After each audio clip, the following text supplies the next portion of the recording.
It all started with the burning of the sky. Nobody knew where they came from at first.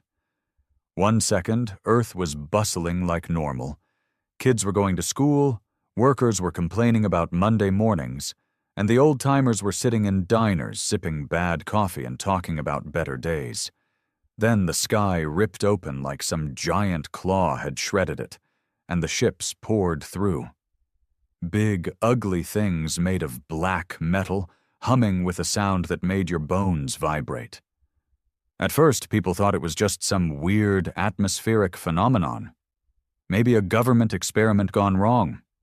It wasn't until the first city went dark, not from a power outage, but because something wiped it off the map, that everyone understood. This wasn't a glitch. It wasn't a mistake. It was war. They didn't talk to us. No message, no warning. They just started slaughtering. New York, Tokyo, Paris, gone. Entire cities erased like chalk from a blackboard. The world governments panicked, tried everything, fired nukes at the ships, scrambled every fighter jet in the sky. Nothing worked. Their tech was beyond anything we had. Every missile got shot down mid-air. Every jet got fried before it even reached the enemy. People started losing hope fast. You could feel it, a heavy sort of fear that crawled into your bones and sat there, cold and thick. We were ants fighting a boot, and the boot wasn't even bothering to look down. It might have ended there. Earth might have just been another broken world to add to their collection. If it wasn't for one simple fact: humans don't quit, not when it matters, especially not when we're cornered. They attacked a small town in Montana next. You wouldn't even find it on most maps, a blip. Nobody important lived there, no strategic value.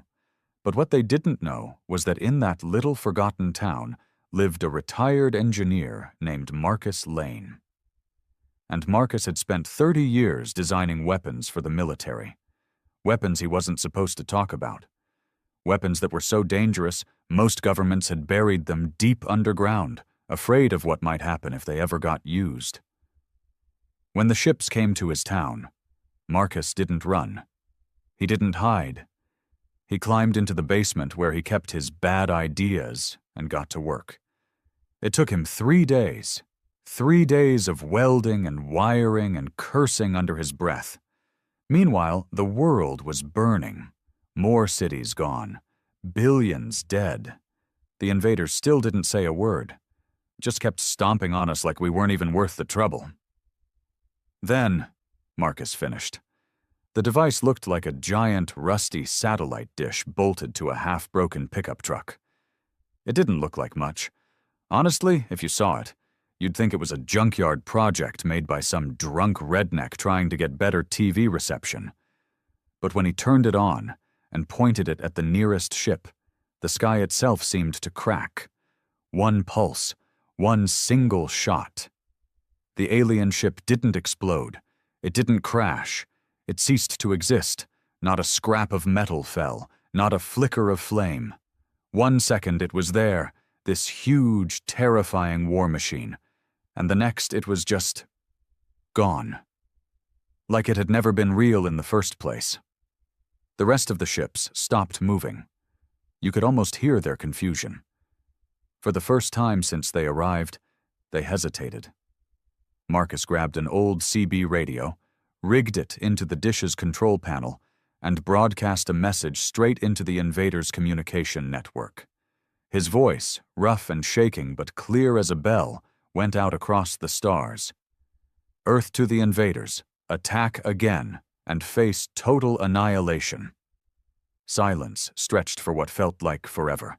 Then, like a tide pulling back, the ships turned. Without a sound, they retreated into the hole they'd torn in the sky. Within minutes, they were gone. The tier sealed up behind them, leaving only clear blue above. The world was still smoldering. Millions were still mourning. But for the first time in what felt like forever, there was hope, too. Because Earth had given them a warning. And this time, we meant it. After the last of the alien ships vanished, The world didn't just breathe a sigh of relief. It gasped like a drowning man finally breaking the surface. People spilled into the streets, some laughing hysterically, some crying, others just standing there, staring at the sky like they couldn't quite believe it was over. News anchors stumbled over their words, desperately trying to explain what had happened, but no one had a clue. All they knew was that the killing had stopped. For now. But Marcus Lane knew better. Sitting in the battered pickup truck, staring at the smoking, humming dish bolted to its roof, he knew it wasn't over. Not really. It was just the beginning. He hadn't beaten them. He'd scared them. And fear was a temporary thing. They'd be back. Smarter. Angrier. The problem was, Earth didn't have another Marcus Lane hiding in every town. And worse, nobody had a clue how the device he built even worked, including Marcus himself. He had thrown together old scraps of abandoned military projects, wild theories banned for being too dangerous, and a few lucky guesses fueled by pure desperation. It was a miracle the thing hadn't just vaporized him when he fired it, and now the world's leaders wanted it. Within hours, helicopters thundered over Marcus's little town. Black-suited men in mirrored sunglasses flooded the streets, pushing through crowds of dazed survivors. They didn't come offering thanks or help. They came with orders, confiscation, dissection, control. A team from the United Nations, the United States government, the European Union, even some groups Marcus had never heard of, all descended on him like vultures. They demanded he hand over the device. They waved legal papers, threatened him with charges, tried to talk about global security. Marcus just sat on the porch of his crumbling house, a shotgun resting lazily across his lap, and didn't say a word. For 2 days, they argued. They tried everything: persuasion, bribery, intimidation. Some even hinted that accidents happen when people don't cooperate. Marcus smiled at that, a tired, broken smile. "You think you scare me?" he said once, staring down a man with too many medals pinned to his chest. "I stared into the end of the world, saw it looking back at me. You're just ants screaming at the boot." When they finally realized he wasn't going to give them the weapon, they made their move at night. Black helicopters, masked soldiers, silencers clicking into place. No witnesses, no trial. Just a neat, quiet removal. They didn't expect the whole town to be waiting for them. Every man, woman, and child, armed to the teeth. Hunting rifles, shotguns, even homemade Molotovs clutched in shaking hands. 1,000 people who had lived through hell, who had seen their cities burn, and decided they weren't going to bow to another master. Not alien, not human. The soldiers hesitated. Orders crackled over radios. Someone screamed. A shot rang out. It didn't matter from which side. And chaos exploded. It was a massacre, but not the one they expected. The town fought like cornered wolves. They knew every back alley, every hiding spot, every ridge and tree and hill. And they fought dirty. Guerrilla warfare straight from the history books. Homemade traps, hit-and-run tactics. In the end, the government soldiers limped away, battered and broken.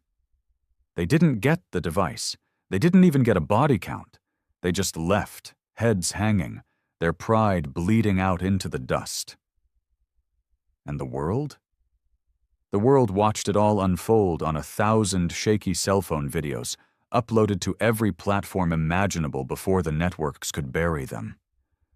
Marcus Lane became a legend overnight. The man who saved the Earth, and then told the powers that be to go to hell. And somewhere, beyond the stars, the invaders watched too. They saw a planet that didn't just survive. It fought back. It refused to be conquered. They sent a message of their own, hidden in the radio waves of deep space, picked up by trembling satellites on Earth's edge. Just 6 words, burned into humanity's memory forever. We will return. Stronger. Smarter. Marcus sat on his porch, cleaning his shotgun under a blood-red sunset, and smiled that same tired smile. "Let him come," he muttered.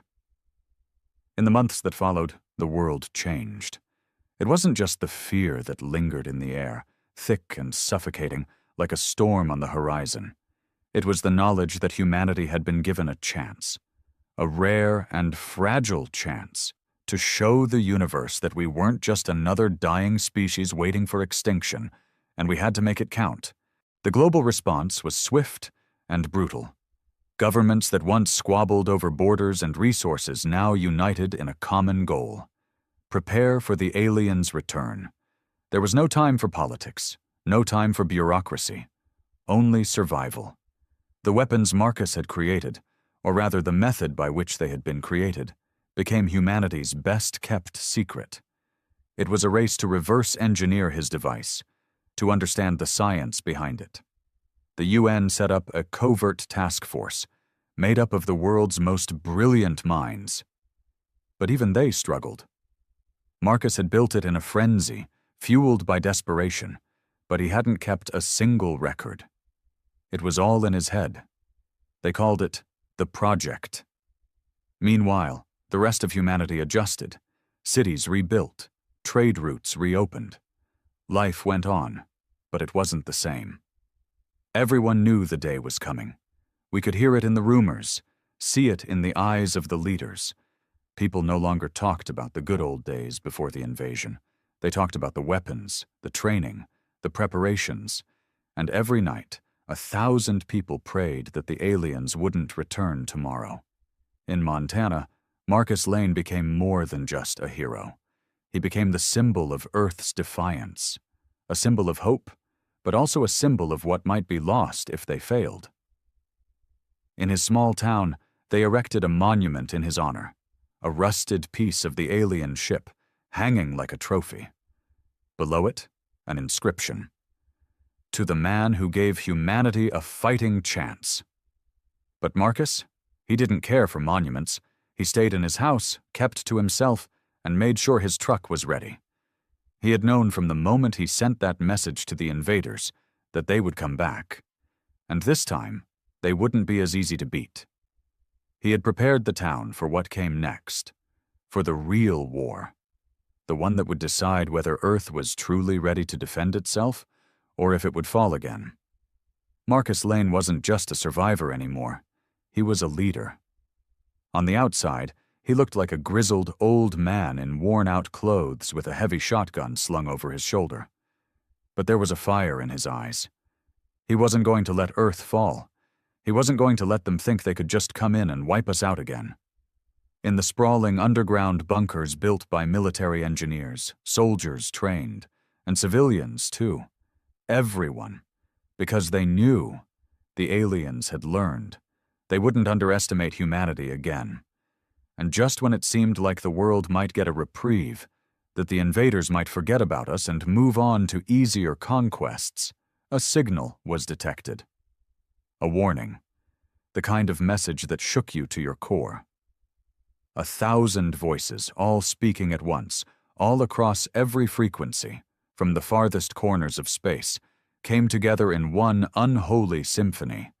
And this time, the message wasn't a threat, it was a statement, a declaration. We are coming, and this time you will pay for your defiance. You will pay for thinking you can beat us. It wasn't a warning anymore. It was an ultimatum. This time the aliens weren't just sending ships, they were sending everything. On Earth, the countdown began. The invaders' ships appeared again, appearing like shadows in the sky, no longer singular threats, but an entire fleet, massive and seemingly endless. And they weren't alone. There were new ships, larger, faster, and more deadly, and on those ships there were thousands of soldiers. Thousands of beings who had never seen a planet like Earth, who had never seen humans who didn't bow or grovel. And Marcus Lane? He didn't flinch. He stood on the porch of his house, watching the sky grow dark with the ships. The people of the town stood with him, watching, waiting, because they had seen this before. and they weren't about to let it happen again. This time, humanity wasn't going to hide. It wasn't going to wait for rescue. It wasn't going to beg for mercy. This time, the invaders would meet Earth's wrath, and they would learn the true meaning of the word defiance. Marcus took a deep breath, lifted his shotgun, and said one last thing before the battle began. "You wanted a fight? Well, now you've got one." The invasion didn't begin with explosions. It didn't begin with a massive army storming across the surface of the Earth. No, it began with something far worse, the anticipation of what was coming. For the first time in history, Earth wasn't just facing an enemy. It was facing the unknown. Every government, every military, and every citizen had prepared for an attack. But how do you prepare for something so vast, so terrifying, that it makes you question your place in the universe? The ships filled the sky for days before they finally landed. And when they did, the world was forced to confront the full scale of the threat. They didn't just land in one place. They landed everywhere. Cities, deserts, the open ocean, the mountains, hundreds, maybe thousands of craft, each one large enough to blot out the sun. They spread across the globe, their sheer size dwarfing anything humanity had ever seen. Each ship was surrounded by a dark, pulsating energy field that made the air hum and crackle. And then, silence. For the first time since the invasion began, there was no violence, no shots fired, nothing. The invaders simply watched. And as they did, humanity waited in agonizing silence. The world's armies stood poised, ready to strike, but none of them had the firepower to touch those ships. The last time, Earth had fought on luck, on the ingenuity of a single man. This time, humanity had nothing to fight with, except each other. The human race, under the pressure of extinction, fell into chaos. Old divisions resurfaced, governments dissolved into bickering, militaries went rogue, and once united nations crumbled under the pressure. Everyone had their own plans for dealing with the invaders. Some called for surrender, thinking that perhaps Earth's resources would be spared if they offered themselves up. Others argued that humanity had no choice but to go down fighting.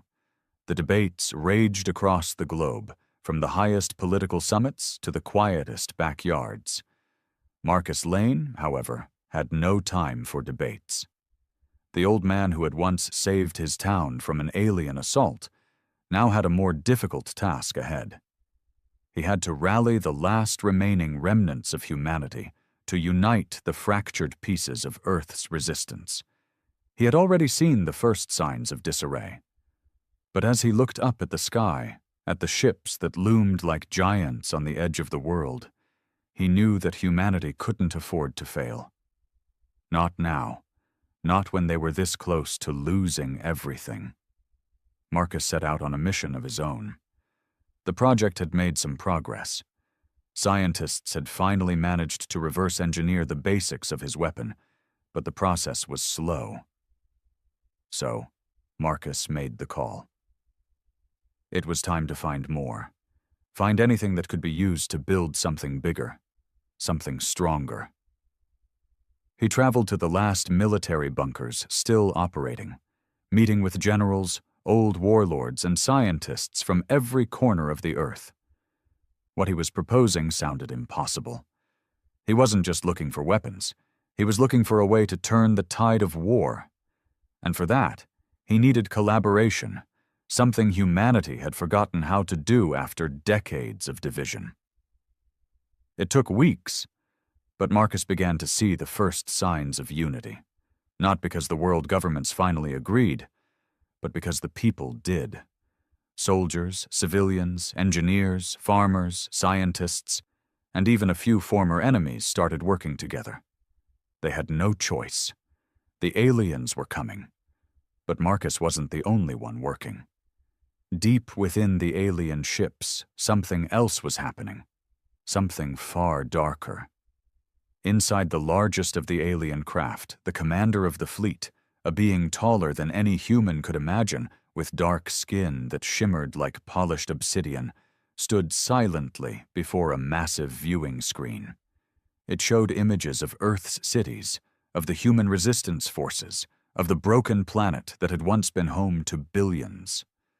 The commander's fingers twitched, and the screen flickered. A distorted voice buzzed in the room, the sound of their own alien language. "Earth resists," the voice hissed. "The humans believe they can defeat us, but they do not understand. We are not here for conquest.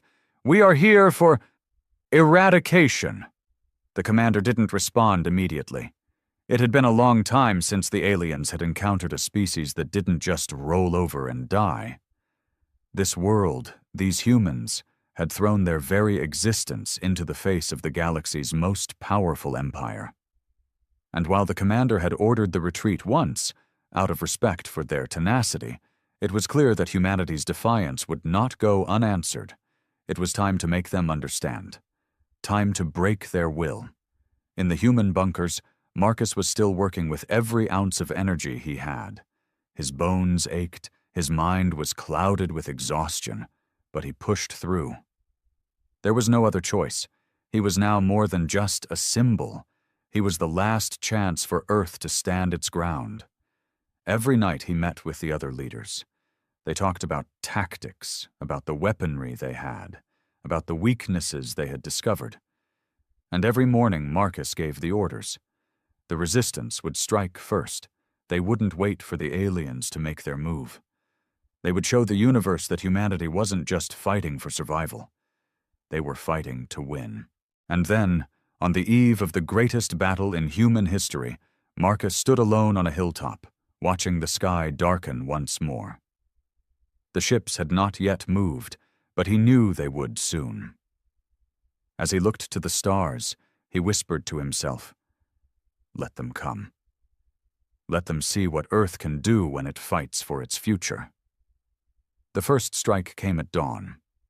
The night before, Marcus had assembled the resistance forces at a secret military compound hidden beneath the mountains. It was one of the last places untouched by the invaders, a place where they could regroup, strategize, and prepare for what was coming. Now, as the first rays of sunlight broke through the horizon, the world was ready. The war had begun. At the front lines, there was no longer any sense of hesitation or fear. There was only one emotion that coursed through every soldier, every civilian who had picked up arms: rage. The aliens had come to destroy them, to wipe them from existence, and humanity would not let that happen without a fight. The resistance had been working in secret, developing their new weapons from the knowledge they'd gathered of the alien technology. They had small, effective plasma-based rifles that could pierce the energy shields of the alien soldiers, and Marcus's weapon, the one he had invented, was modified to unleash even greater destruction. Earth's scientists had adapted it into a series of massive electromagnetic cannons, capable of destabilizing the alien ship's shields long enough to target the hulls beneath. It wasn't perfect, but it was their best shot. They had no choice but to make it work. As the resistance moved forward, Marcus stood at the center of the operation. His heart pounded with the same fear that gripped every soldier around him, but he didn't show it. His focus was razor sharp. The aliens weren't going to let humanity survive this time. They were going to come down hard. And if they couldn't fight the invaders' ships directly, then they would fight on the ground, where the aliens had no advantage. The first shots rang out as the alien forces descended, their ships making no noise as they hovered in the atmosphere. But the silence didn't last long. The aliens responded with devastating energy blasts that tore into the earth, gouging massive craters in the landscape. Buildings, homes, and military bases were obliterated in an instant. People screamed in terror as the earth itself trembled under the weight of the alien assault. But humanity didn't cower. Not this time. The resistance fired back with everything they had. The plasma rifles hissed and crackled as they shot through the air, piercing the alien armor. Some soldiers managed to hit their targets, knocking the alien troops off balance. It wasn't enough to stop them, but it was enough to slow them down, buying time for the heavier artillery to come into play. Far above the battlefield, the alien ships began to deploy their forces. Soldiers in armored suits dropped from the sky like rain, their bodies towering over the humans. The aliens were faster, stronger, and more advanced in technology than anything humanity had faced. But there was one thing they hadn't counted on: the will of the human race. On the ground, Marcus could hear the chaos all around him. His heart raced with every explosion, every roar of alien fire, but he kept moving forward, giving orders, keeping his people organized. He had to keep them alive. He had to make sure Earth had a chance. At the same time, something even more terrifying was unfolding. The alien fleet had begun to attack. Not with guns or bombs, but with something far worse. They were releasing bioengineered creatures, nightmarish beasts that swarmed in the air, their bodies like serpents, sharp teeth and claws ready to tear into anything they encountered. The creatures fell to Earth in flocks, screeching as they made contact. They were fast, deadly, and relentless, and they had no mercy. But humanity fought back. It wasn't just soldiers now, it was everyone. Farmers, doctors, teachers, children, all picked up whatever weapons they could find. The resistance became something more than a military operation. It became a movement. People no longer just fought for survival. They fought for their families, their homes, their planet. In the midst of the chaos, Marcus caught sight of an alien soldier standing tall, surveying the battlefield from a distance. The creature was unlike anything he had seen before, taller and more menacing than the others. Its armor was black, shining with an eerie glow, and its eyes, if they could be called that, were a deep, unsettling shade of red. This was the commander of the invasion, the one who had ordered the attack in the first place. And Marcus knew, without a doubt, that if he didn't stop this creature, the resistance wouldn't stand a chance. He pushed through the battlefield, moving towards the alien commander. Bullets and plasma blasts whizzed past him as he ducked and weaved, moving faster than he ever had before. His heart was in his throat, but his mind was focused. This was the moment that would decide everything. When Marcus finally reached the commander, they locked eyes for a brief, tense second. The alien raised its weapon, but Marcus was faster. He pulled his plasma rifle from its holster and fired, striking the commander's armor with a blast of blue energy. The impact threw the creature back, but it didn't fall. Instead, it roared in anger and retaliated with a blast of its own, sending Marcus flying backward, crashing into the dirt. For a moment, everything went silent. Marcus could taste blood in his mouth, and his body felt like it was made of stone. But he didn't have time to rest. He pushed himself to his feet, eyes burning with determination. If this was going to be the end, then he would make sure the invaders understood one thing. Earth was not to be underestimated. The alien commander lunged, its claws outstretched, but Marcus was ready. He fired again, hitting the creature's chest, and this time, the blast tore through the alien's armor, sending sparks flying. The creature staggered, faltering for a moment, and Marcus seized the opportunity. He dove for the commander's weapon, ripping it from the alien's hands. With all his strength, he swung the weapon around, striking the creature in the head. The blow was enough to finish the fight. As the alien commander crumpled to the ground, the remaining invaders hesitated. They had lost their leader. They had lost their advantage. And for the first time since the invasion began, humanity had a glimmer of hope. The tide of battle was turning, but it wasn't over, not by a long shot. The alien commander's fall was not just a defeat. It was a signal, a warning. The remaining invaders, seeing their leader crumple beneath the weight of humanity's defiance, paused. In that moment of uncertainty, the battlefield seemed to hold its breath, but only for a moment. The aliens did not retreat, and humanity's victory was far from secure. In the distance, Marcus could see the first signs of reinforcements, more ships, more soldiers, more monstrous creatures. The invasion had only begun to reveal its true scale. The alien army, though shaken by their leader's death, was far from defeated. They had lost one battle, but they would not lose the war. Marcus's pulse raced. His mind was a blur of strategy, of plans, of everything he had worked for. But there was no time to dwell on victory. He had barely a moment to catch his breath before the next wave came crashing down. With a roar, the remaining alien soldiers surged forward, their powerful frames cutting through the smoke and fire of the battlefield. The monstrous bio-creatures they had unleashed began to swarm again, this time in greater numbers. The resistance had no time to regroup. Soldiers fired their weapons, but the aliens advanced relentlessly, their shields absorbing the plasma blasts without hesitation. Marcus grabbed a nearby radio, his voice cutting through the chaos. "We need air support, now!" he barked, his words sharp with urgency. The radio crackled in response. "Air support is coming, but we're outnumbered. We need more time." Marcus clenched his jaw.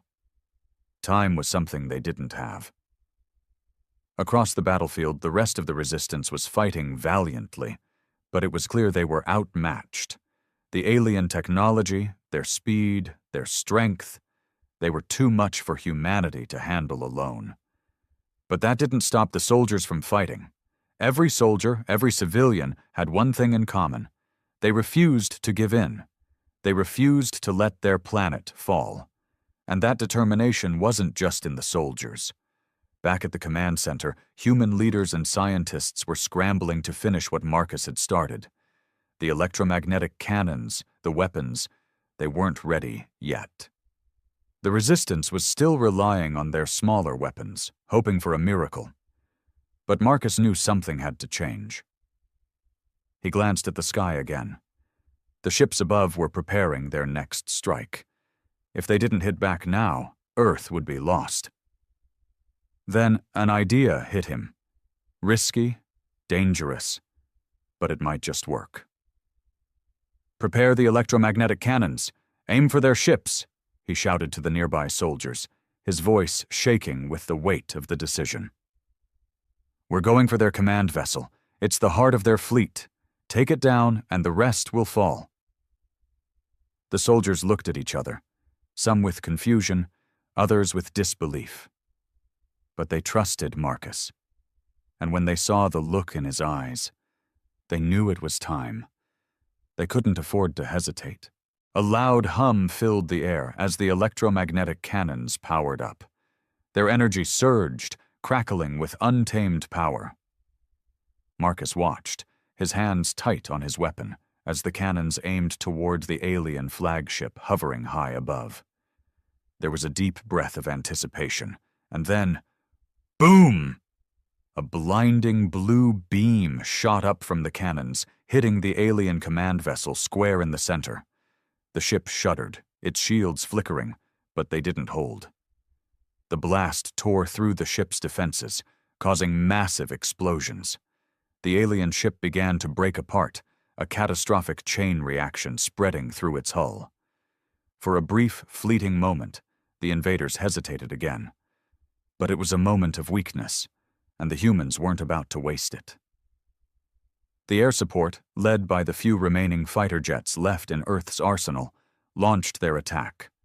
Guided missiles and bombs streaked through the sky, targeting the remaining alien ships and troops. The battle raged on. But just as humanity had begun to feel the stirrings of victory, the aliens revealed their trump card. From the shattered remains of the command vessel, a new figure emerged, a massive, towering being, far larger than any of the others. Its armor was a dark, shimmering red, and its eyes burned with an unholy fury. The creature was unlike anything the Resistance had ever faced. It was a warrior. The ground trembled as the being descended from the wreckage, its steps causing the earth to crack and splinter. It raised a weapon, a weapon unlike any human had seen, its blade glowing with an eerie light. It was a blade capable of cutting through anything, capable of tearing through the strongest of human defenses. This was the commander of the commanders, the true leader. And it had arrived to finish what its predecessors had started. Marcus watched in horror as the giant alien approached, its steps shaking the ground beneath him. The last remnants of his team were already struggling against the relentless alien assault. His heart raced, but his mind, sharp and focused, found its resolve. The alien warrior raised its blade. It was coming for him. "Everyone fall back!" Marcus shouted, but it was already too late. The massive warrior charged, its blade slashing through the air with incredible speed. Marcus barely dodged, his instincts taking over, but the force of the creature's attack sent him sprawling across the ground. His vision blurred, but he refused to give in.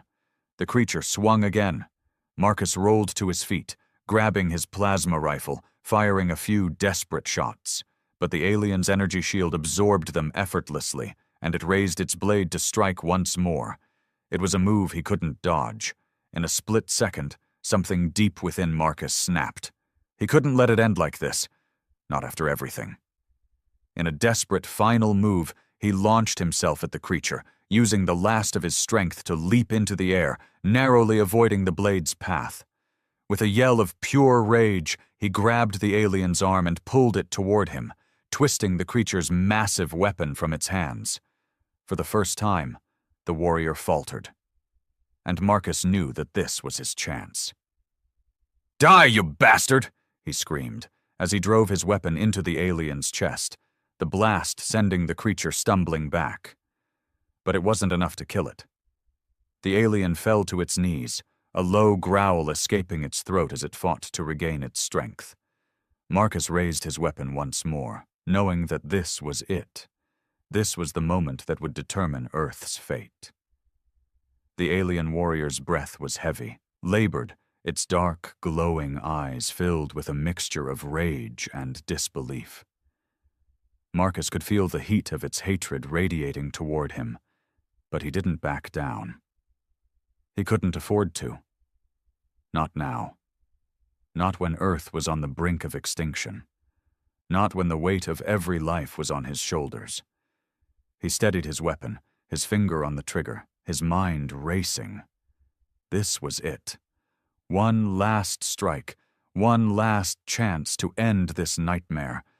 But even as he aimed, the warrior rose again, slower now, its movements more calculated. The alien had been wounded, but it was far from beaten. Its resilience was terrifying, a chilling reminder of how outmatched humanity truly was. And yet, Marcus didn't hesitate. With a guttural roar, the alien swung its massive fist toward him. Marcus barely dodged, feeling the air shift as the blow whooshed past him. His body was exhausted, his muscles aching from the constant battle, but his will was unbroken. He had one more move to make, one final attack. In the chaos of battle, as the ground shook and the sounds of war echoed in every corner of the world, something shifted. The resistance had gained ground. The fighters in the air, still clashing with the remaining alien ships, began to press forward with renewed vigor. The electromagnetic cannons, now fully powered, fired again and again, taking down ship after ship, slowly pushing the aliens back. They were retreating, their ranks thinning, but it wasn't enough. Marcus needed to finish the job. The warrior took another swing, this time catching Marcus off guard. It was faster than he had expected, its strength still terrifying despite the injuries. Marcus was sent flying through the air, crashing into a pile of debris. His vision swam, his body screaming in protest as he struggled to push himself upright. But his fingers found his rifle again, and he gritted his teeth, his heart pounding in his chest. Come on," he muttered to himself, the words barely audible over the sounds of the battle. The alien advanced, its eyes locked onto Marcus, who was now on his knees, struggling to stay conscious. The warrior's blade glinted in the dying light of the day, sharp and deadly, and as it raised the weapon high, Marcus felt the weight of the moment crashing down on him. But then, something else happened. A deep, rumbling sound echoed from the sky. Marcus's eyes flickered upward, his heart leaping in his chest. The clouds parted, and through the chaos of smoke and fire, a massive shadow appeared. Another ship, larger than any that had come before it. The ship descended, its engines cutting through the air with a deafening roar. The alien warriors paused, looking up, uncertainty spreading across their faces. The massive craft hovered above the battlefield, its hull glowing with an ominous red light. For a moment, everything stopped. The aliens, the resistance, the beasts, all of them stood frozen, eyes locked on the descending ship. What was this? What had they brought now? The ship's hatch opened slowly, revealing an alien figure, larger than any Marcus had seen before. Its skin was an unnatural shade of pale blue, its features sharp and angular, exuding an aura of authority and power. The alien's eyes gleamed with intelligence, and something far more dangerous. This wasn't just another soldier. This was the general, the true leader behind the invasion. It stepped down onto the battlefield, its eyes sweeping across the chaos. It didn't speak. It didn't need to. The soldiers around it immediately knelt in respect, fear clearly etched into their expressions. The general raised its hand, and the aliens immediately halted their advance. A calm settled over the battlefield, but only for a moment. Marcus felt a surge of anger unlike anything he had ever felt before. This was the mastermind. This was the being that had condemned Earth to this hell. His fists clenched. He could not, would not, let this creature escape. Not now, not when everything they had fought for was at stake. The general's gaze landed on Marcus, and for the first time, Marcus saw it. The recognition. The alien knew him, knew what he had done, and it understood what he was capable of. Its lips curled into a sinister smile. "You are the one who killed my lieutenant." The general's voice was calm, almost amused. "Impressive. But do you really believe you can stop this?" Marcus stood tall, his body trembling from exhaustion and pain. He didn't care. He wasn't afraid. "You've underestimated humanity for the last time," he spat, his voice fierce. "We're not just going to roll over and die. You're going to regret ever stepping foot on this planet." The general's smile deepened, but it was clear. This alien was not a fool. It had come prepared for the final fight. Suddenly, with a movement that was so fast it almost seemed impossible, the general drew a long, jagged blade from its side. The energy around the blade crackled as it hummed with power, a weapon capable of cutting through anything. The alien's expression hardened, its eyes locked on Marcus, its movements almost predatory. The general stepped forward. With a primal roar, the creature lunged, its blade swinging down in a deadly arc. Marcus barely managed to dodge, rolling across the dirt, feeling the rush of air as the weapon sliced through the space where he had just been. His heart raced. Every instinct screamed at him to fight, to survive. But this was different. This was the final showdown, one that would decide the fate of humanity. The battle wasn't over. Not by a long shot. Marcus staggered to his feet, gripping his rifle with both hands. The weapon was nothing compared to the general's blade, but it was all he had. As the general lunged again, Marcus fired. A single shot rang out, the plasma blast lighting up the battlefield. It struck true. The general's blade clattered to the ground as the creature staggered, an expression of shock on its face. The alien didn't fall, but it hesitated. It was wounded, and that hesitation was all Marcus needed. With a roar of his own, he charged.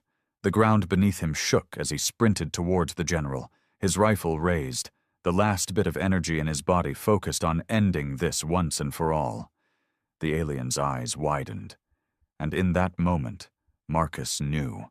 He wasn't just fighting for survival. He was fighting for humanity's future. He reached the general, slamming the butt of his rifle into its chest with everything he had left. The impact was enough to send the creature reeling backward, crashing into the dirt. Marcus wasted no time. He aimed, fired, and watched as the alien commander's body crumpled to the ground, lifeless. For a moment, there was silence, and then the sounds of victory began to echo across the battlefield. The battlefield was quiet.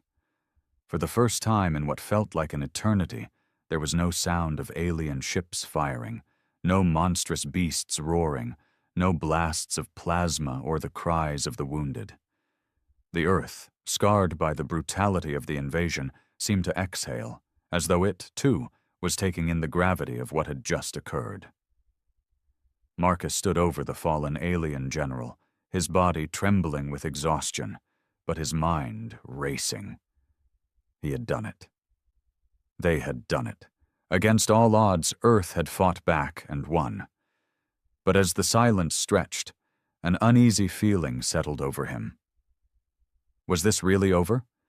Had humanity truly secured its place in the galaxy? Or was this just the beginning of another cycle of war and survival? His thoughts were interrupted by the sound of footsteps approaching. He turned to see the rest of the resistance force making their way toward him, battered and bloodied, but alive. The soldiers, what remained of them, looked at him with a mixture of awe and disbelief. It was clear they, too, were still processing the enormity of what had just happened. General Teague, the commander of the Earth Defense Forces, limped up to Marcus, a weak but triumphant smile on his face. He extended a hand, and Marcus shook it firmly, knowing that this moment would be marked in history. It wasn't just his victory, it was theirs. The entire human race had stood united, defying the invaders, showing them the true power of resilience, of the human spirit. "We did it," General Teague said softly, his voice hoarse. Marcus nodded, but the weight of it all was too much. The toll of the battle, the lives lost, the cities destroyed. It was overwhelming. He looked down at the alien general's body, still sprawled across the dirt. "It's over," Marcus said, his voice distant. "But it doesn't feel like it should be." Teague placed a hand on his shoulder, understanding the depth of his emotions. "War never feels like victory, Marcus. Not when you see the cost." Marcus didn't reply. Instead, he turned his gaze to the sky. The remnants of the alien fleet, broken and burning, still drifted in the heavens above, a testament to the battle that had been fought. But it was clear that Earth had secured its future. They had made their statement. No one would dare challenge them again. In the weeks that followed, the world began its long, painful recovery. Governments rallied together to rebuild what had been torn apart. Cities that had once been reduced to rubble slowly started to rise again. The air was filled with the sounds of construction, of families coming together, of hope being rekindled. Humanity had proven that no matter how overwhelming the threat, they could persevere. But even as the world rebuilt, the truth hung heavy in the hearts of many. The aliens had come from a far-off galaxy, advanced beyond anything humanity had ever known, and they had been repelled. What did that mean for the future of Earth? What did it mean for the galaxy? Marcus stood in front of the memorial, looking at the names of those who had given everything for this victory. The resistance had lost so many. People he had known, people he had fought beside. He couldn't help but feel that they deserved more than just the empty words of thank you.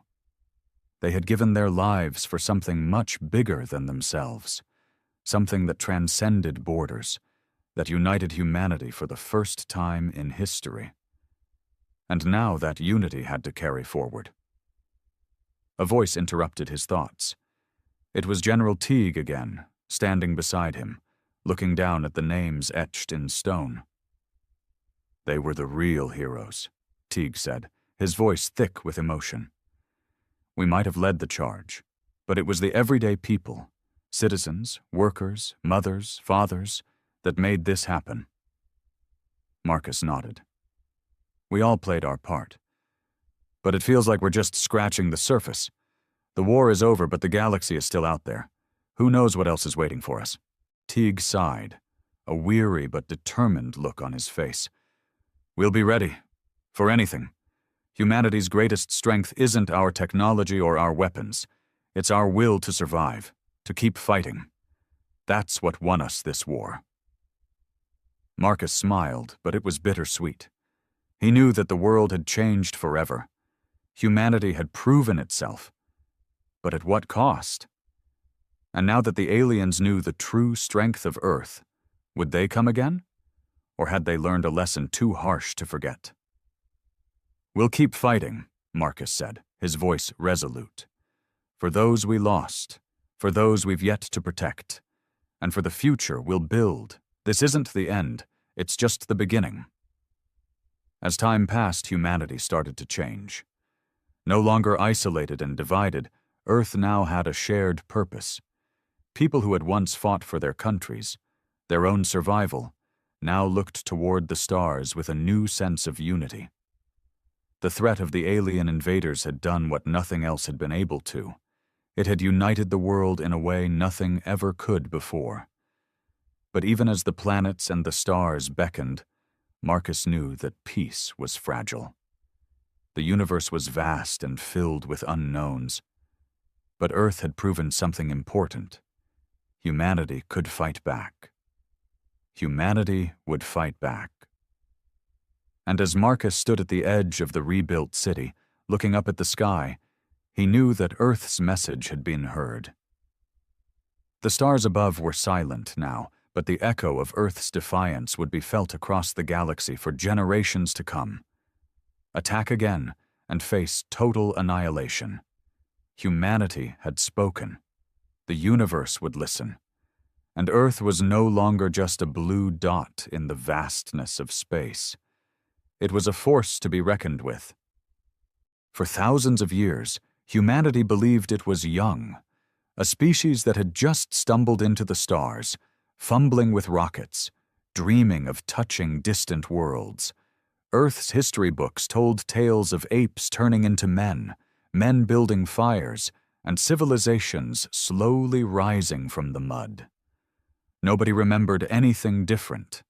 Nobody suspected the truth buried deep within their blood, their bones, their very souls. That truth was about to wake up, and it would wake up angry. The Alvari came first, a race of sleek, silver-skinned beings who sailed through space with ships larger than cities. They had watched Earth for centuries, studying the humans like they were insects, weak, primitive, no threat at all. The Alvari didn't see a warrior race. They didn't sense the silent power sleeping under human skin. All they saw were farmers, builders, dreamers, easy prey. On the first day, the Alvari ships appeared over Earth's skies. They hovered like shadows, blocking out the sun in dozens of cities. The world's armies scrambled jets, fired missiles, but it was useless. The Alvari tech was centuries ahead. Shields rippled as human weapons simply bounced off, like pebbles thrown at a mountain. In less than 12 hours, every government had surrendered. Humanity kneeled. They didn't even fight. The Alvari laughed. They sent their diplomats down to accept Earth's surrender. Cameras from every news station broadcasted the moment. The alien commander stepping onto the White House lawn, smiling with rows of perfect, razor-sharp teeth. "We accept your surrender," he said, voice smooth and cruel. "You are ours now." And for a while, it seemed like he was right. Earth was divided into sectors. Humans were herded into labor camps. Scientists were forced to work under alien overlords, their discoveries stolen. Those who resisted were made examples of, publicly and brutally. Fear sank into every street, every home, every heart. But fear wasn't the only thing that grew. Somewhere deep in forgotten places, in ruins older than any human empire remembered, something stirred. It had waited for this moment. Not for years, but for ages. A part of humanity that had been hidden, locked away inside them like an ancient code. Their minds had been wiped clean long ago, but their blood remembered. And blood has a funny way of waking up when it smells war. It started small. In a mining camp in what used to be called Argentina, a young boy, no older than 10, stared at a guard too long. The alien struck him, a casual backhand that should have broken his neck. Instead, something broke in the alien's hand. Shattered bones, torn flesh, the boy's skin barely bruised. Before anyone could understand what had happened, the boy's eyes turned a deep, burning gold, and he screamed. Not in pain, in rage, the kind of rage that belonged to ancient kings and forgotten gods. The ground trembled. The alien fell back, screaming in terror as the air around the child grew heavy and thick, crackling with invisible power. That night, half the camp burned. It wasn't just one boy. Across the world, others like him began to change. Men and women, old and young. Something inside them was waking. Power they didn't understand. But that remembered. The Alvari were slow to notice. They were arrogant, blind with their easy conquest. But when the first Alvari city ship fell, ripped apart by a group of humans with no weapons except their bare hands, panic spread like wildfire. Reports flooded in. Guards found butchered patrols, alien bodies torn limb from limb, entire outposts abandoned. Alien commanders demanded explanations. None came. Their scientists scanned the humans, searching for mutations, diseases, anything to explain it. They found nothing. Or rather, what they found scared them too much to share. The humans were not evolving. They were remembering. The truth hit the Alvari leadership like a hammer. Earth's people weren't new to the galaxy. They weren't weak. They weren't primitive. They were ancient. And now they were awake. The Alvari High Command met in a desperate emergency session aboard their grandest ship, the Vessel of Triumph, which now seemed a lot less triumphant. Holograms flickered and buzzed as panicked reports poured in. Entire sectors were going dark. Patrols weren't just being defeated. They were being wiped out. Nothing left but shredded armor and bloodstains.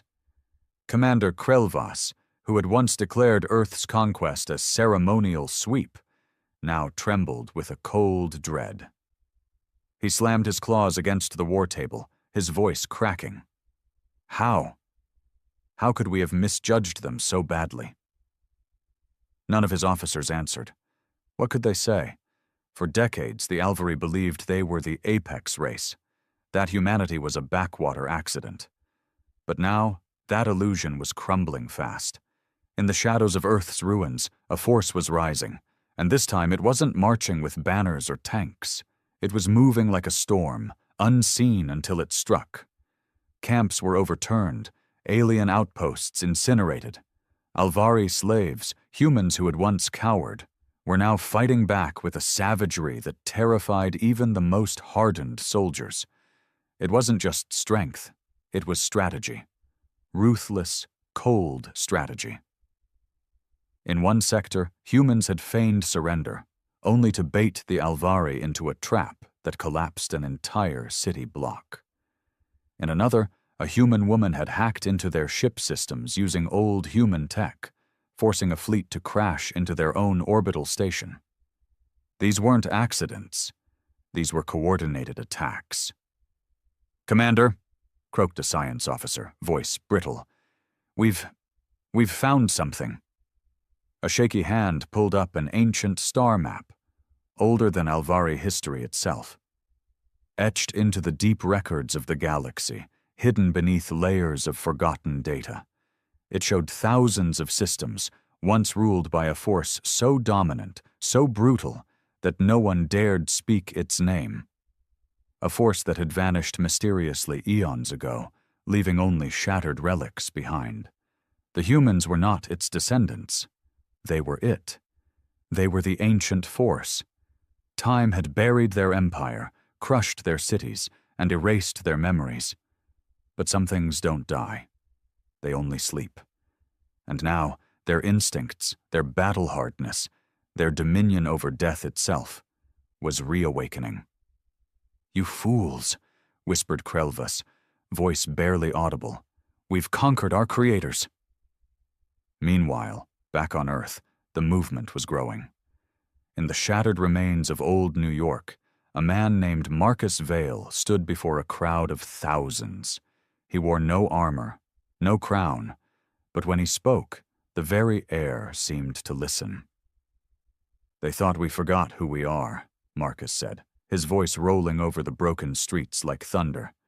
"They thought they could break us, chain us, rule us." He raised his fist high, golden light seeping from his skin. But blood remembers. The crowd erupted in a roar so powerful it rattled the concrete. Men, women, and children, each one touched now by the ancient force, chanted the old words, words none of them had ever been taught but somehow still knew. "We are the first, we are the last, we are the storm." In orbit above them, Alvari ships shifted nervously, their sensors picking up seismic tremors across entire continents. It wasn't an earthquake, it was humanity marching. Desperately, the Alvari tried to reinforce their strongholds. They brought in war machines, genetic weapons, alien mercenaries from distant worlds. They tried to quarantine cities, glass farmlands, incinerate forests where human resistance grew. It didn't work. Nothing worked. Because how do you fight something older than fear itself? Something born not from one world, but from 1,000 conquered ones, stitched into every fiber of their being? The humans didn't just want their freedom. They wanted revenge. And for the first time in 1,000 years, the galaxy trembled. Not because of the Alvari, not because of the tyrant kings of other worlds, but because humanity was coming back to reclaim what was theirs. The first world to fall was Vorkanis, a jewel of the Alvari Empire. Once a city of glass towers and silver oceans, it became a graveyard in less than a week. They never even saw the humans arrive. No grand fleet blotted out the stars. No heavy bombardment shook the skies. Instead, small strike teams, ordinary humans with nothing but ancient instinct and newfound fury, slipped through their defenses like smoke through a broken window. At first, the Alvari thought it was sabotage, an explosion here, a power grid failing there. But then the bodies started piling up, soldiers shredded in their own bunkers, elite guards found hanging from the spires of their own palace, civilians cowering in their homes, whispering of humans who moved faster than sight, stronger than any machine, merciless as fire. Commander Krelvas watched in horror from orbit, helpless as the once glorious city turned into a nightmare below him. He ordered a full evacuation. Only a few thousand Alvari escaped. The rest, millions, were slaughtered or simply vanished without a trace. The worst part? No human ships ever landed. No alien weapons were used. Humanity had taken back a world with nothing but their bare hands, their minds, and the savage hunger of something that had slept for too long. From Vorkanis, the fire spread. Within 3 months, 14 Alvari colony worlds fell. Sometimes violently, sometimes without a single shot fired, just the eerie disappearance of every Alvari life form, leaving their cities standing silent and empty, like tombstones. Whispers grew across the galaxy. They are the forgotten kings. They have returned to finish what they started. They were never gone. They were just waiting. Panic spread among the Alvari leadership like rot through a dying tree. Alliances they thought secure began to fray. Their vassal races, the ones they had enslaved for centuries, suddenly remembered that humanity had once ruled them too. And unlike the Alvari, many of these races saw a new chance for survival by switching sides. Across the stars, rebellions flared up, fueled by the old songs, the old fear. Entire fleets mutinied. Slave armies turned their guns on their masters. The Alvari found themselves surrounded, hunted, abandoned by the very power they had once held like a noose around the galaxy's throat. On Earth, Marcus Vale gathered the first real council of the awakened humans. It was held not in a grand palace, but in the ruins of an old cathedral, half buried under ivy and broken stone. "We're not just fighting for Earth," Marcus said, standing before the others. "We're fighting for everything they stole from us." Around him, men and women who once lived ordinary lives, teachers, doctors, soldiers, farmers, now sat with eyes like molten gold. Each of them wore the memories of battles they had never lived, victories won by ancestors they had long forgotten. They remembered now. And with that memory came something more terrifying than any alien superweapon. Purpose. A young woman stepped forward. Aria Lorne, once a university student, now a strategist whose plans had toppled 3 Alvari colonies. "We cannot just defeat them," she said, her voice cutting through the air like a blade. "We must erase them, remove every trace they ever existed. Only then will the galaxy remember who its true rulers are." The council agreed. It wasn't hatred driving them. It wasn't even revenge anymore. It was destiny. Humanity hadn't been born to kneel. They had been born to conquer. They had been kings, and kings they would be again. Above them, in the blackness of space, a new fleet was taking shape. Not built with steel and circuitry, but forged from memory and instinct, summoned out of the past by hands that remembered how to shape death into ships. The Alvari believed they had all the time in the world to prepare. They didn't realize humanity was already on their way, and this time, they weren't coming to negotiate. They were coming to reclaim. The first true human fleet wasn't like anything the galaxy had ever seen. It wasn't shiny, sleek, or clean like the Alvari's proud ships. These vessels were jagged, brutal things, pieced together by instinct more than design, pulled from the ruins of ancient memories. They moved like predators through the black. No lights, no signals. Silent. Deadly. The ships were alive in a way no alien could understand. Built not with just metal and engines, but with pieces of humanity's forgotten history, laced with strange organic tech that pulsed and breathed like it had a soul. Even Marcus Vale couldn't explain how they had built them. No blueprints, no instructions. It was as if, deep down, their hands knew what to do. The fleet's target was simple: the Alvari's homeworld, Elindra, the heart of their empire, the place where humanity's chains had first been forged. The Alvari, desperate and terrified, had fortified Elindra with every weapon they had left. Orbital defenses, magnetic mines, fleets of mercenaries who had been promised untold riches if they could hold the line. When the first human ships appeared out of the void, there was no declaration of war, no demands, no negotiation. There was only silence, and then chaos.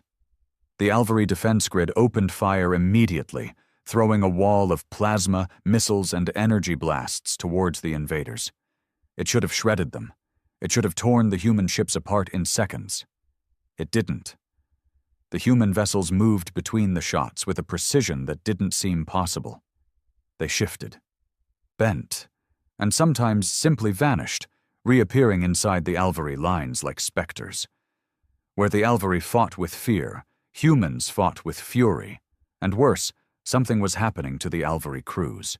Fear wasn't just slowing them, it was killing them. Their systems glitched, their targeting computers failed, Communications broke down. Officers turned on their own men, hallucinating enemies that weren't even there. The humans had awakened an ancient weapon, one older than guns or ships, psychological warfare so deep and brutal it broke the mind before the body. In less than 3 hours, the outer defenses of Elindra collapsed. Commander Krelvas, now a hollow-eyed wreck of the leader he once was, screamed for reinforcements that would never come. Across the galaxy, other Alvari fleets were trapped, hunted, or too terrified to move. Humanity was everywhere, and nowhere. On the ground, Elindra's cities braced for invasion. The Alvari citizens, once proud and untouchable, hid in terror, locking their doors, praying their gods could protect them. But no god was coming. The skies above turned black as the human fleet descended, not in orderly formations, but in chaotic waves that rippled like a living beast. Drop pods rained down like meteors, crashing into streets, buildings, fortresses. Marcus Vale led the first wave himself. He smashed down into the central plaza of Elindra's capital city, tearing the paving stones apart. His armor was a living thing, formed around him by sheer will, glowing with veins of molten light. Behind him, hundreds more humans landed, their bodies crackling with the raw power of their reborn legacy. The first Alvari battalion to stand against them didn't last a minute. Vale tore through their lines like a god of war, his fists breaking shields, his roar shattering morale. His people followed, a tide of fury and memory and vengeance. They didn't stop. They didn't retreat. They remembered. The city fell faster than anyone could have predicted. Alvari generals either fled or killed themselves rather than face capture.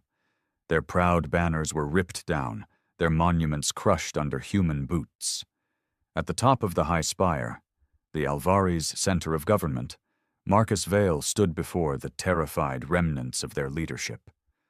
A handful of trembling officials, their silver skin pale with terror. "You thought we were a mistake," Vale said, voice low and cold. "You thought we were an accident." He took another step forward. The ground cracked under his feet. "We are the storm your ancestors fled from." He raised his hand, and the high spire shattered into dust with a single gesture. The war for Elindra was over, but humanity's war for the galaxy was just beginning. The fall of Elindra sent shockwaves across the galaxy. To the oppressed, it was a signal of hope. To the powerful, it was a death sentence. But Marcus Vale and his awakened brethren weren't content with burning the Alvari cities and leaving the ashes behind.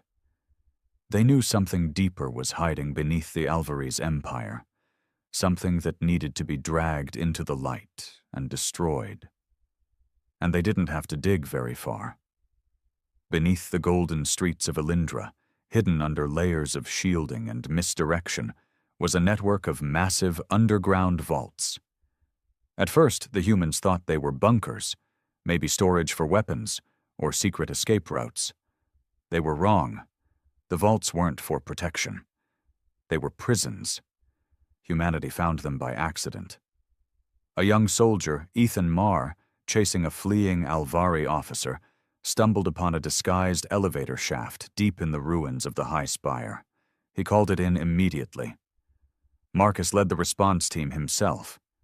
When the massive steel doors cracked open with a shriek of ancient metal, a wave of cold air rolled out, heavy with the stench of rot and despair. Lights flickered on, dim, red, almost reluctant. Inside, rows upon rows of containment pods lined the walls, stacked high like coffins. And inside those pods were humans, not dead, not alive, frozen, preserved, forgotten. Marcus stood frozen himself for a moment, his mind trying to comprehend what he was seeing. Some of the faces in those pods were ancient, worn and scarred in ways modern humanity no longer carried. Some wore armor that had long since crumbled into dust. Others looked almost modern, their faces young and peaceful, as if they had simply gone to sleep and never woken up. Thousands of them. Tens of thousands. Arya Lorne arrived, her golden eyes wide with horror. This is why they conquered Earth," she whispered. "This is what they were guarding." The Alvari hadn't just enslaved Earth to break humanity. They had preserved pieces of the old empire, hoarding them like trophies, studying them, fearing them, trying to make sure they never woke up. Marcus approached one of the pods, wiping the dust from the glass. Inside, a woman floated, her hair drifting like smoke, her face serene. She looked familiar somehow, not to Marcus personally, but to something deeper inside him, like remembering a song you had never heard before. "She's one of the first," Arya murmured. "From before everything." They realized the horrifying truth at once. The Alvari hadn't just conquered humanity's body. They had stolen its past, its warriors, its kings, its gods. Marcus clenched his fists. "They buried us alive," he growled. "And when they couldn't kill us, they locked away the ones they feared most." Anger boiled in the room, thick and tangible. Every soldier, every awakened human in that vault felt it. A deep, primal fury, not just for themselves, but for what had been done to their ancestors. No more.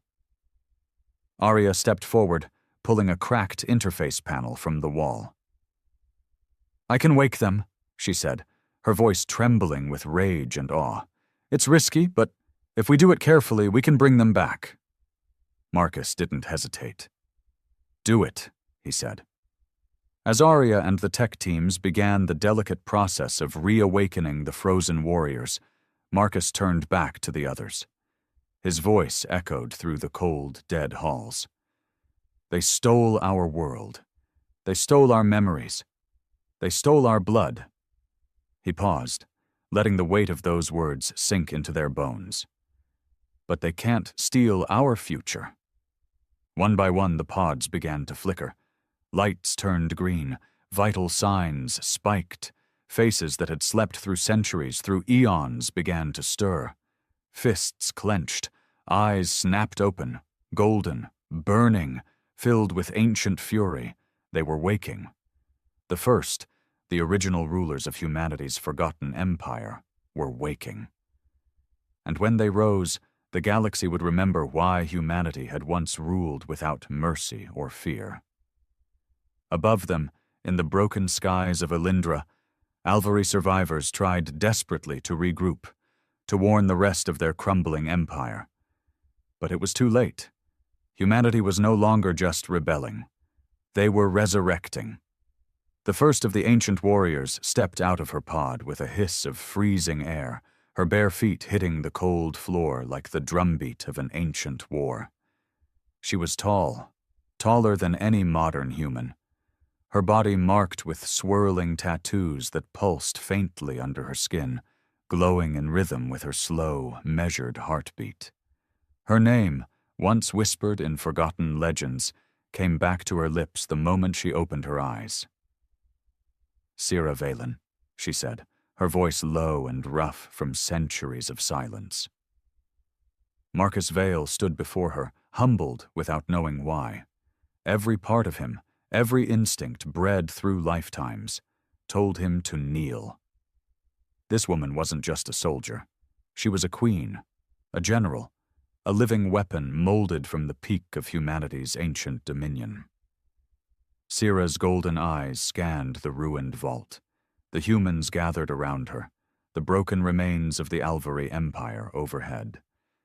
She took in the shattered galaxy in one long, cold stare. "Who leads the blood?" she asked. Marcus hesitated, then stepped forward. "I do," he said. His voice didn't waver, but the weight of her gaze pressed down on him like gravity itself. For a moment, Sira said nothing. Then slowly she inclined her head. A bow of respect, not submission. "You have kept the fire burning," she said. "We will finish what was started." Behind her, the other pods began opening. One by one, the first stepped out. Men and women who bore the scars of 1,000 forgotten wars. They didn't ask for explanations. They didn't need history lessons. Their memories, buried deep in the genetic code of humanity, were sharper than ever. They remembered it all. The wars fought not for survival, but for domination. The star systems burned as offerings, the empires that had risen and fallen beneath humanity's iron hand. And they remembered the betrayal, the ancient enemy, the architects of humanity's fall, the ones who had spread lies and fear across the galaxy until humanity was hunted, broken, and erased. Not just the Alvari, but others, older still, who had long since vanished into the dark corners of space. Now Sci-Fi and the First would lead humanity's vengeance. Marcus gave them the overview quickly. The fall of Earth, the rise of the Alvari, the enslavement of humanity, and the awakening of their lost legacy. He spoke of rebellion and rage, of the coming war to reclaim what was theirs. Sira listened, arms folded, her face unreadable. When he finished, she turned to the others, the newly awakened ancients, and spoke in a language that hadn't been heard for tens of thousands of years. It wasn't words, it was command. Power rolled through the vault like a shockwave. The awakened humans, both the ancient and the modern, felt it vibrate in their bones. Sira raised one hand, and the walls themselves responded. The ruins of the vault began to tremble, then shift, opening passageways that no living Alvari had ever discovered. Below the prison chambers, deeper underground, hidden for eons, was the true prize. The Forge of Valen. A creation site unlike anything the galaxy had seen. A place where weapons had once been born from will alone. Where starships had been molded like clay. Where humanity's dominion had been crafted not with machines, but with their own living essence. Marcus stared at it, feeling a deep pull inside him. "We can rebuild," he whispered. "No," Sira said, stepping beside him. Her voice was steel wrapped in silk. "We can restore." At her command, the forge bloomed to life. Great arches of energy leapt from pillar to pillar. Machines older than memory stirred from their long slumber. The walls thrummed with ancient power as blueprints and schematics unfurled themselves in the air. Designs for ships, weapons, armor, things so advanced they made Alvari technology look like child's toys. The humans got to work immediately, and it wasn't just about building new fleets or bigger guns. No, the forge also awakened something deeper in the people themselves. It repaired what had been broken inside their blood, restoring the dormant parts of their DNA that had once made them gods among stars. Within days, new ships rose from the forge's depths, sleek, brutal, alive with the old power. Within days, soldiers walked out of the forges stronger, faster, more deadly than anything the Alvari could imagine. Within days, humanity was no longer just a rebellion. They were an empire reborn. Above Elindra, the scattered remnants of the Alvari fleet huddled together like frightened children, whispering about the stories they'd heard. The stories that were no longer myths, but living nightmares. The storm wasn't coming. It was already here. And this time, humanity would not stop at mere revenge. They would reclaim the stars and burn those who dared to forget them. The first wave of humanity's assault began with no warning, no declaration, no mercy. One by one, the Alvari strongholds across the galaxy fell into silence. Entire star systems lost contact within hours. Merchant routes dried up. Fleets that had ruled space unchallenged for centuries vanished without so much as a distress call. Humanity moved like a plague, fast and unseen, striking with precision and fury. The newly awakened First led the assaults, and with them came the ancient weapons forged anew in the heart of the Forge of Valen. Ships that were less like machines and more like beasts tore through space. Their hulls shimmered with a darkness that bent light itself, making them nearly invisible until it was far too late. Their weapons didn't just destroy matter, they erased it, tearing holes through enemy ships and leaving nothing but drifting dust behind. On the Alvari world of Saranthus, a high command center buzzed with desperation. Alvari generals shouted orders, calling reinforcements, demanding updates that never came. Their holographic map, once a vast sea of Alvari-controlled systems, now flickered with growing fields of darkness where human forces had struck. "We have to negotiate," one of the generals cried, his silver skin turning pale with terror. "Send a message, offer terms. They cannot possibly want annihilation." But deep down, they knew. This wasn't about politics. This was retribution, and humanity wasn't coming to bargain. Above Saranthus, Marcus Vale himself led the assault. His armor, forged from the living metal of the forge, shimmered with a deep crimson light. His fleet moved in total silence. No communications, no hesitation. Every ship, every strike was coordinated by instinct, by the old blood now burning hot in their veins. Sira Valen stood beside him on the bridge of the flagship, her gaze locked on the planet below. "They will beg," she said quietly. "Let them. We owe them nothing but fire." And fire they gave. The first strike disabled Saranthus's orbital defenses in minutes. The second ripped apart their fleet as it scrambled to flee. Drop pods hammered into the planet's surface, carrying not armies, but weapons designed to infect the very ground.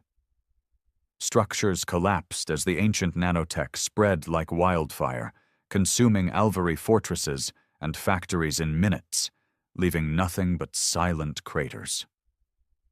Human troops followed, swift and brutal, eliminating resistance before it even had a chance to organize. They didn't loot. They didn't enslave. They wiped the Alvari clean. This was not conquest. It was extinction. The Alvari tried to counterattack, but their fleets were outdated, slow, built for an enemy that no longer existed. The humans adapted faster than they could predict, shifting tactics mid-battle, overwhelming them before they could even understand the nature of the fight. Whole planets turned dark.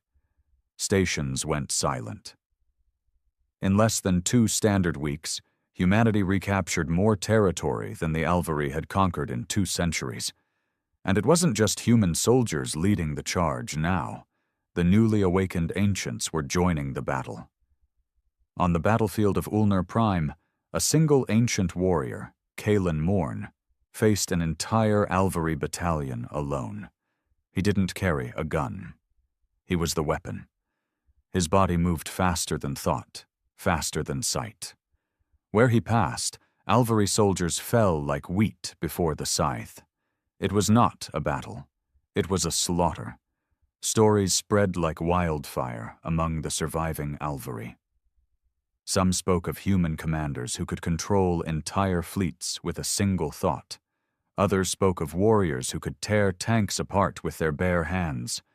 But the worst were the whispers of the Reckoners, a special unit formed of the most powerful ancients and their descendants, tasked with hunting down the last Alvari leadership wherever they hid. No fortress was safe, no star too far, no plea for mercy loud enough. Back on Elindra, the forge burned brighter than ever, fueling the endless rise of humanity's unstoppable force. Marcus stood before the new banners, black and gold, bearing the ancient symbol of humanity's first empire, a roaring beast with stars caught in its jaws. "The galaxy forgot who we were," Marcus said to his gathered forces, his voice carrying across the entire assembled fleet. "They will remember." His words were simple, but they struck deep into the hearts of every soldier, every ship, every human who had once thought themselves weak. Because they were not weak. They were the first, they were the last. They were the storm that would sweep clean the stars. And nothing, not the Alvari, not their allies, not any ancient enemy hiding in the dark, could stop what was coming. The last stand of the Alvari happened on the world of Caervanis, a fortress planet once considered invincible. Entire mountain ranges had been hollowed out into weaponized citadels. Oceans churned with automated naval fleets. The skies were thick with defense drones and battleships, layered over each other like scales on an ancient beast. It didn't matter. The humans came anyway. They didn't come with warnings or ultimatums. They didn't broadcast terms of surrender. They simply appeared, thousands of ships dropping from the blackness of space, swarming across Caervanis like a living, breathing storm. And the galaxy watched. Every species, every government, every coward hiding in their corners of the stars, tuned their systems to the live feeds pouring out of Caervanis. They watched humanity move with a precision and rage so pure, it almost didn't seem real. It wasn't just war anymore. It was judgment. Marcus Vale stood aboard his flagship, the Revenant's Crown, eyes locked onto the massive fortress city that dominated the northern hemisphere. Behind him, Sira Valen and the other first stood like silent gods, their armor pulsing with a deep inner fire. "This ends today," Marcus said, and then he led them down. The battle was over before it truly began. The Alvari fought, but it was the fight of the dying, the desperate. Their ships fell from the sky like broken toys. Their fortresses crumbled under the weight of ancient weapons now wielded by angry descendants. On the ground, it was worse. Human soldiers tore through bunkers and defensive lines like a tidal wave of vengeance. The Reckoners hunted the last of the Alvari commanders, dragging them from their hiding places and delivering swift, brutal justice. Marcus and Sira personally stormed the Heartspire, the center of Alvari power on Caervanis. Its walls, said to be impenetrable, barely slowed them down. They moved like forces of nature, battering aside defenses, cutting through layers of soldiers and mechs as if they were made of paper. At the top of the spire, the last of the Alvari Council cowered. High Chancellor Virel, the leader who had once signed Earth's enslavement order, stood trembling before Marcus, surrounded by broken guards. "You don't understand," Virel gasped, his voice broken by fear. We saved you. You're kind. You were monsters once. We buried you for the galaxy's good." Marcus stared at him, expression unreadable. "Maybe," he said. "Maybe we were." He stepped closer, and Virel stumbled back, falling to his knees. "But you forgot one thing," Marcus said, his voice low, lethal. "You don't get to choose our fate. We do." Without ceremony, without hesitation, he ended Virel's life. Quick, final. No more Alvari Council. No more Alvari Empire. It was over. The fortress burned.